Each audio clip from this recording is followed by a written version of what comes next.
આજનો ટોપિક છે over current protection. હવે ઓવર કરંટ પ્રોટેક્શન જનરલી આપણે કરંટ પ્રોટેક્શન માટે ઘરે ધારો કે યુઝ કરતા હોય તો ફ્યુઝનો ઉપયોગ કરીએ છીએ. તો સર્કિટમાં આપણે ફાસ્ટ એક્ટિંગ ફ્યુઝનો ઉપયોગ કરવો પડે છે, કારણ કે સર્કિટના બીજા પાર્ટને નુકસાન ના થાય એટલા માટે આપણે ઓવર કરંટ પ્રોટેક્શન માટે ફાસ્ટ એક્ટિંગ કરંટ લિમિટિંગ ફ્યુઝનો ઉપયોગ કરીએ છીએ. હવે તમને આ જે ફિગર દેખાય છે એ ફાસ્ટ એક્ટિંગ કરંટ લિમિટિંગ ફ્યુઝની દેખાય છે, જેમાં મેઇનલી 3 પાર્ટ પાડવામાં આવેલા છે. એક ફ્યુઝ એલિમેન્ટ છે, આ ફ્યુઝિંગ એલિમેન્ટ કહેવાય. આ છે સિરામિક ટ્યુબ છે, અને ત્રીજું છે ટર્મિનલ લક્કો, મેટલ લક્કો. એમ રીતે 3 ભાગમાં વહેંચવામાં આવેલો છે, બરાબર.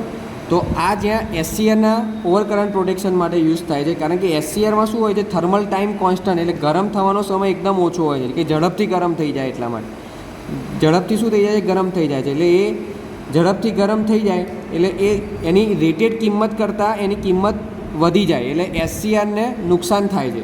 તો એસસીઆરને નુકસાન ના થાય એટલા માટે આપણે ઓવર કરંટ પ્રોટેક્શન આપવું જરૂરી બને છે. એટલા માટે આપણે આ ફાસ્ટ એક્ટિંગ કરંટ લિમિટિંગ ફ્યુઝનો ઉપયોગ કરેલો છે. મુખ્યત્વે એના 3 ભાગમાં વહેંચવામાં આવે છે: ફ્યુઝ એલિમેન્ટ, સિરેમિક ટ્યુબ અને મેટલ લક. તો તમે ફિગરમાં જોશો તો આ ફ્યુઝિંગ એલિમેન્ટ છે, બરાબર છે. આ એની નેક છે, એની આજુબાજુ ક્વાર્ટઝ સેન્ડ એટલે રેતીનો ઉપયોગ કરવામાં આવેલો, બરાબર. અને બહારની બાદ છે સિરેમિક ટ્યુબનો ઉપયોગ કરવામાં આવેલો છે, અને આ ટર્મિનલ લક છે જ્યાં એને ફિટ કરવામાં આવે છે, બરાબર. તો પહેલા ભાગમાં ફ્યુઝ એલિમેન્ટમાં શું આવશે કે ભાઈ કરંટ એમાંથી ફ્લો થતો હોય તો એ ફ્યુઝિંગ એલિમેન્ટમાંથી એથી કરંટ ફ્લો થતો એટલે ગરમ થાય. એટલે ગરમ થાય એટલે આજુબાજુ શું આપવામાં આવેલું છે, રેતી આપવામાં આવી છે. એ રેતી પણ એક પ્રકારના હીટ સિંકનું કામ કરે છે, એટલે ભાઈ જે ગરમ થયેલો ભાગ છે એ ઠંડો રાખશે. એટલે રેતી એ શું થશે, ગરમીને શોષી લેશે, બરાબર. બીજું છે સિરેમિક ટ્યુબ.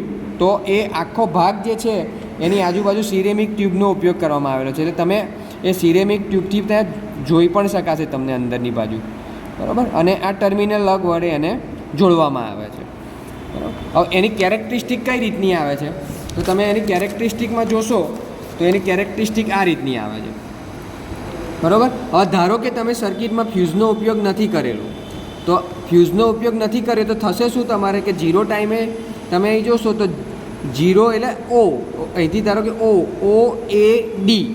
જો ફ્યુઝનો ઉપયોગ નથી કરેલો તો અહીં સુધી ફોલ્ટ ખેંચાશે, બરાબર છે. એટલે ફોલ્ટનો સમય તમે જો વધારે રાખશો તો સર્કિટના બીજા ભાગને પણ નુકસાન થવાની શક્યતા રહે છે. એટલા માટે હવે જો આપણે ફ્યુઝનો ઉપયોગ કર્યો હશે તો ફ્યુઝનો ઉપયોગ કરીશું તો એ સુધીમાં જ શું થઈ જશે, ફ્યુઝ બ્લોન થઈ જશે, અને એથી બી સુધીમાં આર્ક થશે. એટલે આટલા જ સમયમાં જે ફોલ્ટ છે એ ક્લિયર થઈ જશે, બરાબર. એટલે ટોટલ જે ટાઈમ છે, બરાબર, ટોટલ ટાઈમ કેટલો થશે તો ક્લિયરિંગ ટાઈમ એટલે એને ટીસી કહેવામાં આવશે.